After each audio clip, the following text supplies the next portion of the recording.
Hello and welcome to this week's episode of Future of XYZ. Today with us is John Roescher. John, I didn't even ask you if I pronounced your last name correctly. Is that how you say it? Almost. Roescher. Roescher. John Roescher is the CEO of Raw Materials. Raw Materials emerged from another digital design firm called Handsome that he had launched in January of 2012, and Raw Materials, which was in 2024 one of D&AD's Design Agency of the Year, which is pretty impressive for a firm that started the year before. So congratulations on that. Thank you. It's been fun. I'm sure. And you guys call yourselves an unusual design company. You currently work with both early stage startups as well as established brands like Meta and Peacock and JP Morgan Chase and 7-Eleven, some really big names there. But you yourself, and I think this sets up the context of our conversation on the future of different, which many people are probably wondering what this is going to be. And to some degree, myself included, which I love. That's rare. But you're really passionate about technology and dedicated to fostering creativity in addition to that technology to advance various fields and industries. So I'm really excited for that as the context for this conversation. And of course, for anyone watching or listening, John and Raw Materials are based in Austin, Texas. So let's start as we start every episode of Future of XYZ with getting to the definition. So in the context of today's conversation, how do we define different? Well, different is the opposite of the same, right? So I think in this idea of different, you're able to communicate what is intended by design.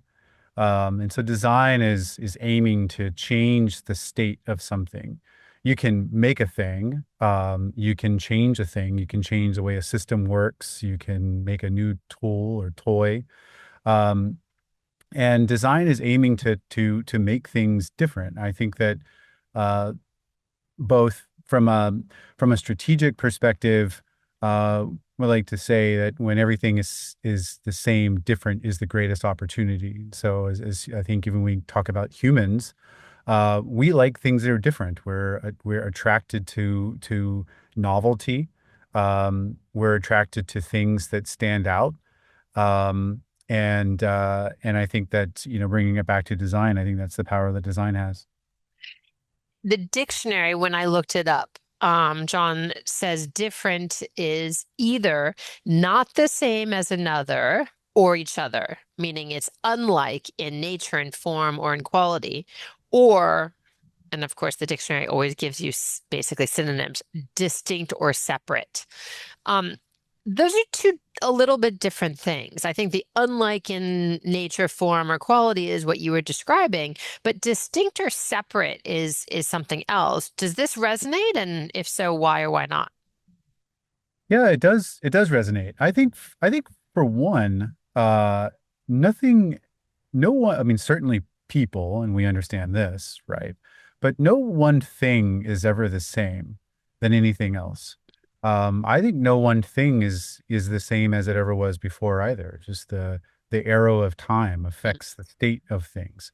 And so I think whether we're talking in a business context or in the self context as a human, I think understanding that difference, that distinctiveness, and really leaning into that, whether you're trying to help yourself again or you're trying to help a business or whatever you're trying to do, I think the answer is always in that. So yes, I do agree with that definition and that distinction.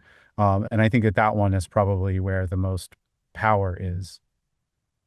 It's we're going to come to power and power of difference a lot, I think, because we came to this topic of exploration. I mean, for people who are regular watchers or listeners or subscribers of Future of XYZ, you may know that in preparation for these conversations, the guests and I always have a conversation. Sometimes it's really obvious, sometimes it's not really obvious what the topic of their expertise and passion and interest is going to be.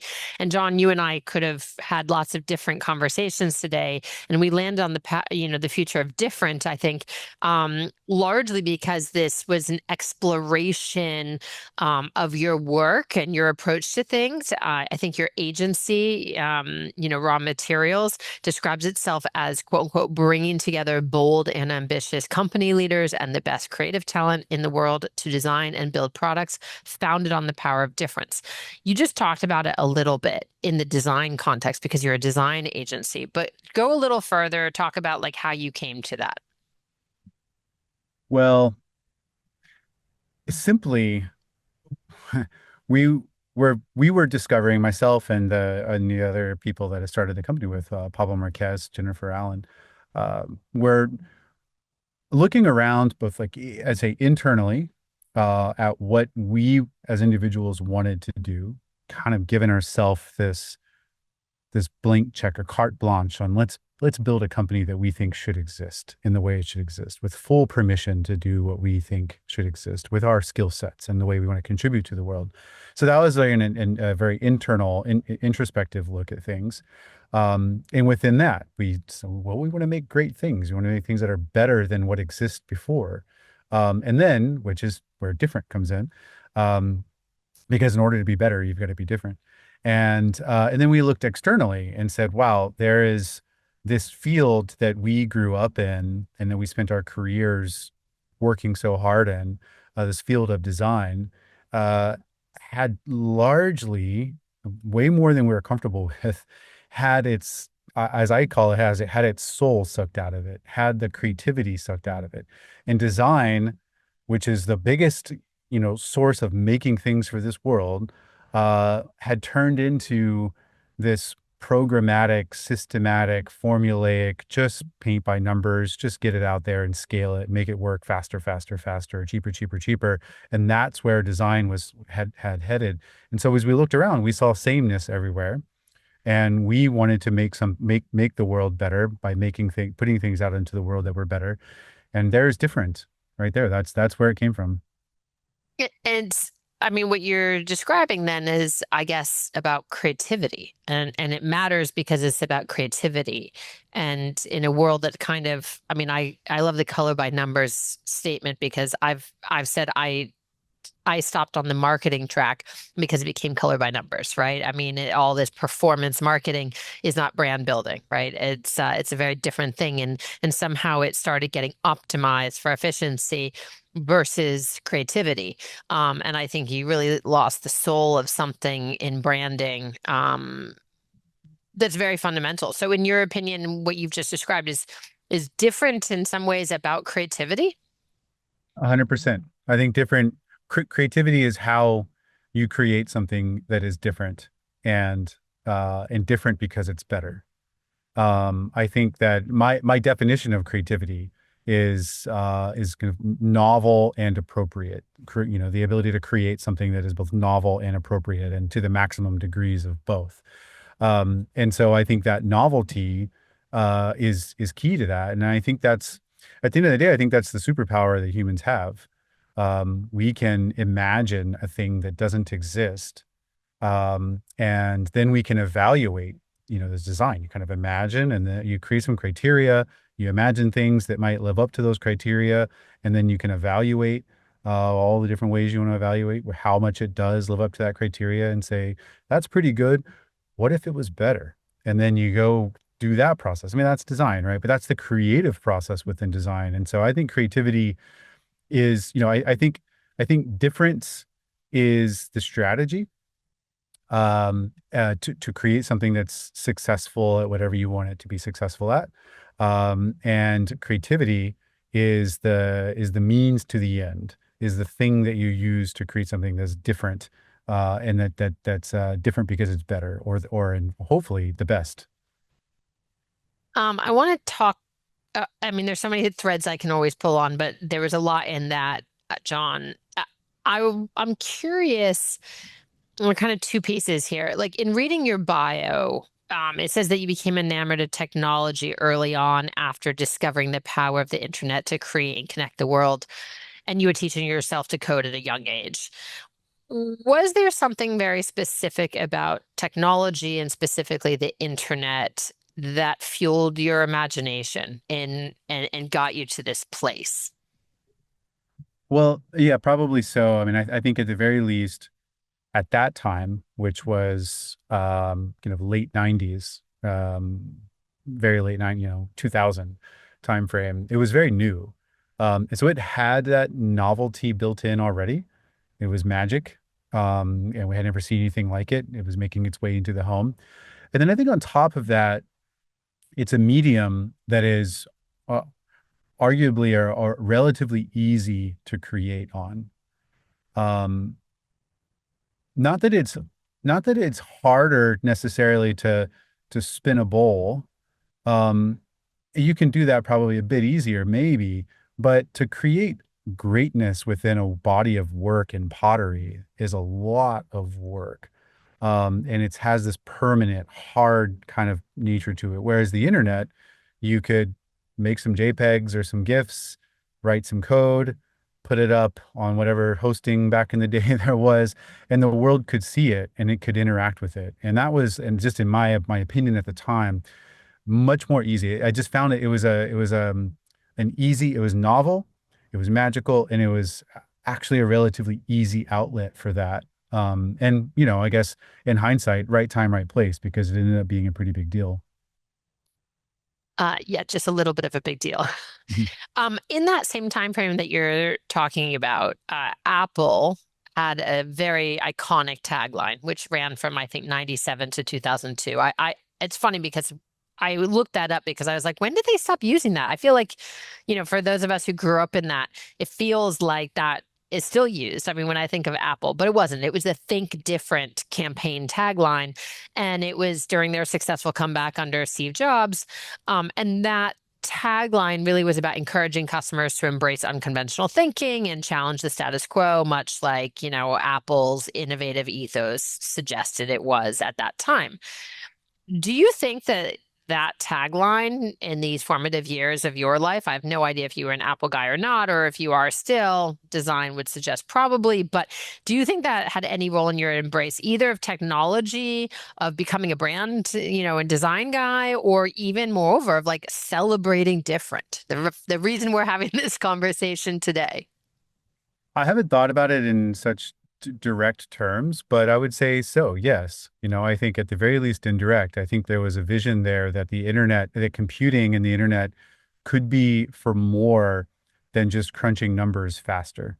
I mean, that's what a computer is and does. It's what it was always ever meant to be until some people, and not only Steve Jobs, but certainly Steve Jobs, saw it as a tool to help us. It was like a bicycle for the mind, I think, or something like that.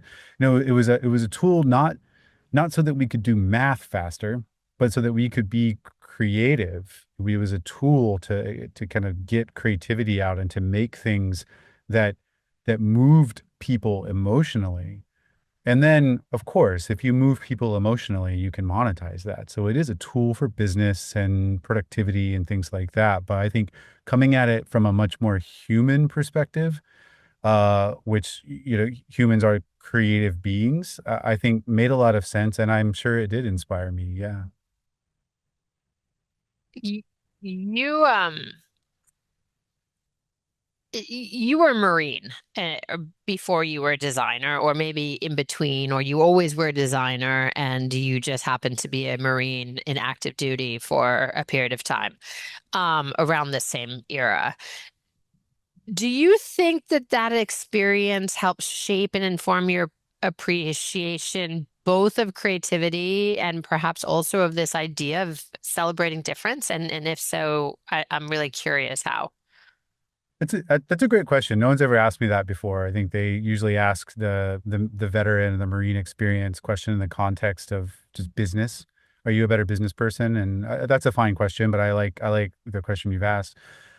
First of all, I think the why I did that has a lot to do, not only, but a lot to do with difference. I'm naturally drawn to things that are adventurous and different and interesting. And that was very different and adventurous and interesting to me. It was just a big, bold leap. I think similarly, I think that experience gave me the ability to be patient and brave during times of ambiguity, uncertainty, chaos. And I think that's an important part of the creative process. Um, and my role has always been in enabling creative talent to make great things. And so I'm typically, I hate to put it like this, but I'm typically the person with the eyes on the numbers in the situation, and the fear that creeps in of I don't know if we're going to make it on time. We're still exploring. We need to go further. We need to continue to hold our breath. The fear of that, I'm able to endure a bit more perhaps than people who come at it from a straight perspective. And that could be because of my experience. And I think that's very important in difference. I think that the ability to the path of least resistance is not difference. The path of least resistance is taking what's always worked and using that, doing that, maybe doing it a little bit better, just a little optimize it here and there. Take the status quo, put a little spin on it. That's it. That's not difference. And so it's the path of most resistance that gets you to something that's different and powerful. And that's a scary thing. And I think that my experience in the military, as kind of loosely related as that sounds, I think that that's much more applicable than just the pure business question. I love the answer, and I appreciate your going there. I've had the opportunity in my career to work with a couple of former active duty service members, and I have to say, yes, good business people. But I worked in one highly toxic situation with a former Black Hawk helicopter pilot. And I remember being like, how do you do this? And I looked at him and I just started laughing. And I said, I'm going to answer my own question. I guess every day you're not getting shot at. It's like an easy day, you know? But it is like the skills of veterans is really quite remarkable and not to be underrated on all sorts of different levels. So thanks for sharing that experience, John. Um, we're a podcast that's presented by IF Design. I happen to be obviously the managing director in the US of IF Design, and we host the IF Design Award. I don't usually talk about IF Design in the context of this podcast, but it's interesting to me because one of the criteria, the juring criteria across 9 design disciplines and now 93 categories of design, with entrants from 70 plus countries, right, is we have idea, form, and function, which are classic design crit questions. We recently, as of 2024, took sustainability. It's 20% of the score now, so social and environmental criteria. But the fifth 20% is differentiation. And differentiation in the context of the IF Design Award really forces our participants to explain and our jurors to assess how, how their entry is differentiated, whether through its idea, whether through its, materiality, its design itself, its execution, its go-to-market, its target audience, its pricing, like its commercial, its design, it's all of the things, right? And the dictionary again I went to understand, and it's like, differentiation is the act of showing or finding difference between things that are comparable, between something and something. In the end, it's, to me as a brand person, it's always about offering a unique value proposition, in between something and something, right? As you said, the path of least resistance is incremental change, right? Is not going outside the status quo, is not what Apple wanted with the Think Different. It's just kind of keeping on, keeping on. How do you differentiate for your clients as an agency, an award-winning agency? How do we differentiate ourselves or help them Help differentiate? them differentiate themselves. As so a couple things there. My my favorite my favorite quote in relation to all this work is by Dolly Parton, and she said, "Figure out who you are and do it on purpose."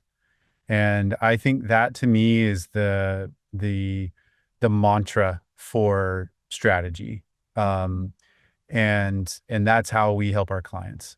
I think it's interesting trying to do that for a large established brand.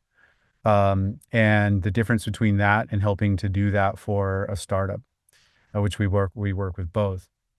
Um, I think that I like to think that the most creative moment a company ever experienced was when it was first conceived, probably by a founder.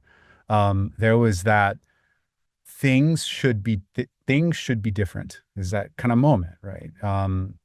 And it's whether that's a big global, the world needs to be better, or supply chain could be tweaked, or there's just this state, like things need to be different. That's that moment that a founder had. And then from every point there from then on is how do I realize that? How do I make it real? And that's a creative process in itself, but it tends to degrade the original idea a little bit.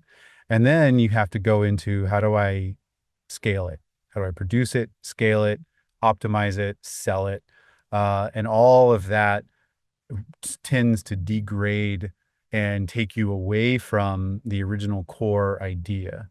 And so our work in strategy and creative and design work is to try to understand the essence of what you were trying to do different, and then pull that out, realize it, bring that to life, bring it to the modern day, whatever it might be, but not lose sight of that. And I think it's a pretty simple thing actually, but there's so much there, so much power in that that if we can just go find that thing, pull it right to the front, and then craft it and realize it. I think that's the biggest thing. I love that description and it makes a lot of sense to me. And the Dolly Parton quote is perfect, perfectly sums it up.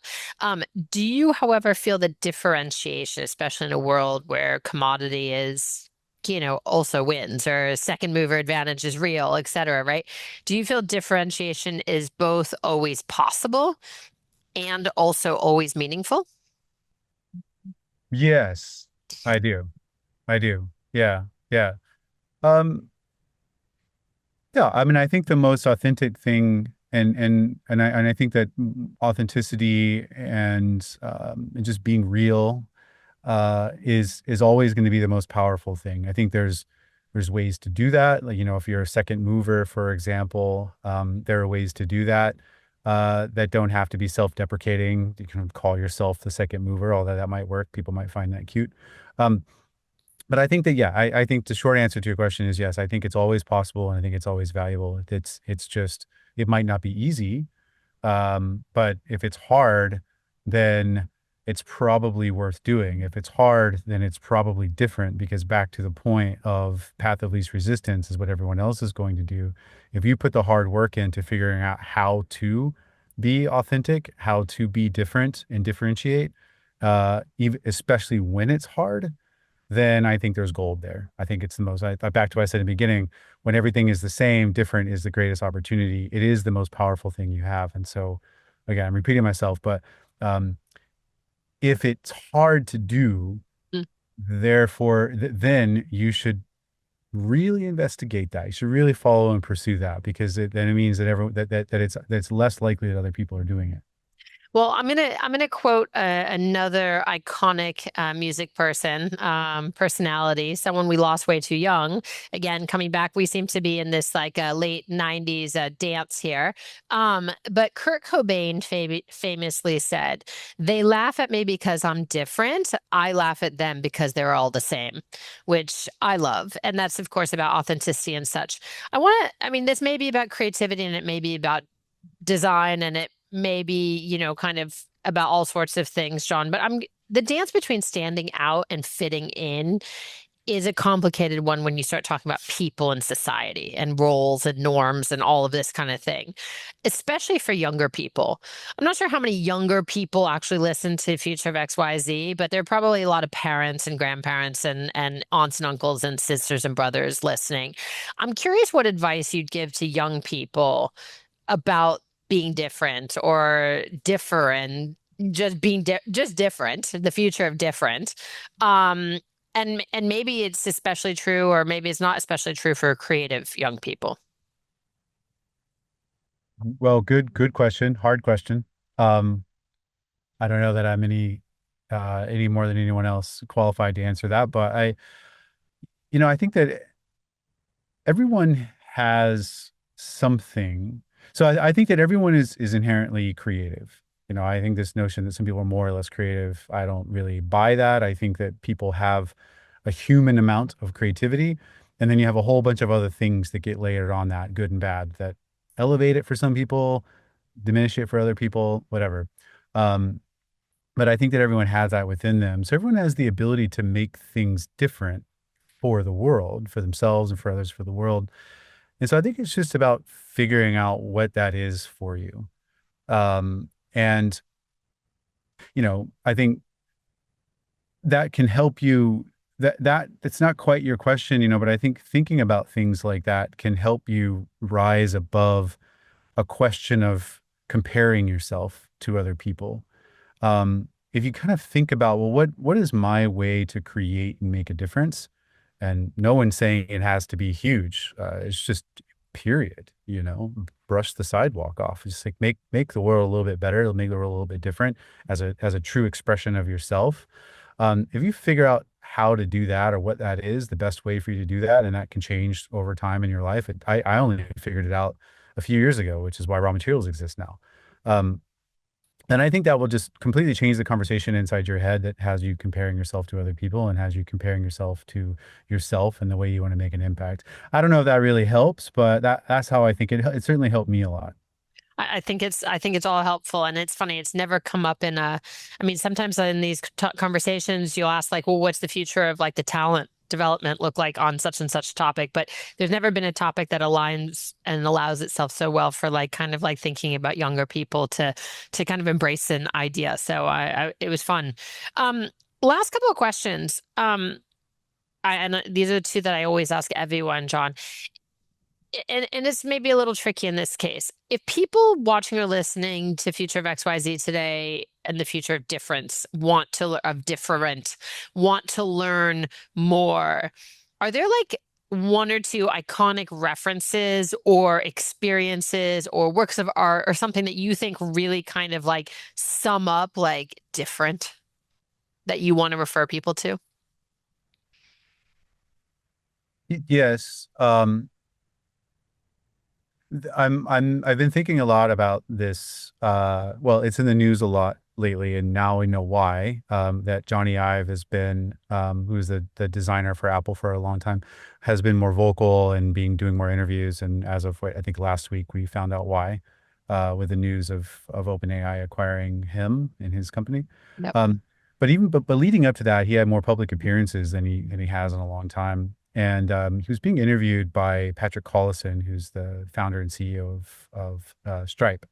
Um, and so a couple of things. I find it very interesting that the founder and CEO of a payments platform for web developers to integrate into their websites is getting this amount of design attention. I think that's just fantastic. So go take a look at Stripe, just Mhm. period. The way I would kind of classify that and kind of is a good answer to your question is it's clearly an unnecessary and an unreasonable amount of care and craft and love put into the design of Stripe's brand and all of their touch points and products and tools. That has to have a lot to do with why they're such a valuable company, and such a loved company.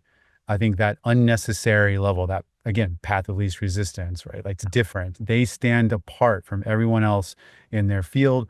They did from the beginning, and now they do market cap wise and success wise. So, Brand and design usually are like the intangible assets of a company's market capitalization, so that totally makes sense. and he's upfront, right? And then he's upfront about that, and he's leaning in. And so he interviews Johnny Ive. So two references in one, Stripe at all. But then this conversation, what Johnny Ive is talking about, and just this idea that, you know, as a species, we have the ability to make things great, to make things better than what they would naturally be.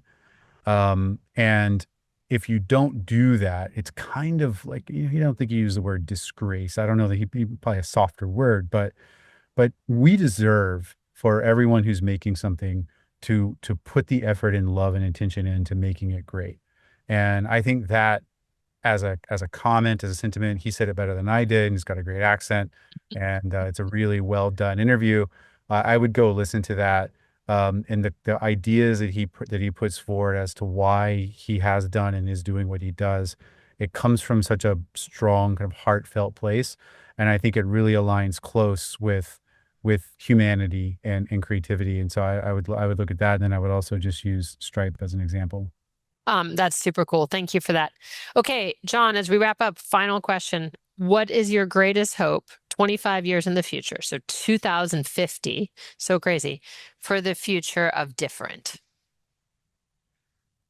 I hope that humans are still primarily making things from their own ideas through to their own hands, and that we haven't outsourced our soul completely to machines. And yeah, I think a lot of things have to go right for that statement to be true. And so I'll put that there. We'll check back in. We'll check back in 2050 and hopefully a lot before that, John.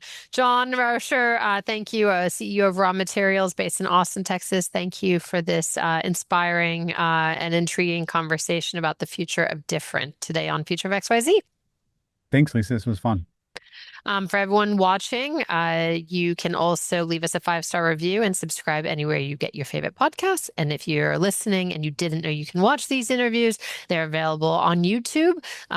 Check out future-of.xyz or ifdesign.com/XYZ to get all of the links and latest episodes, social media handles, and all the rest of it. Thank you for tuning in. John, thank you again. And we will see you in 2 weeks.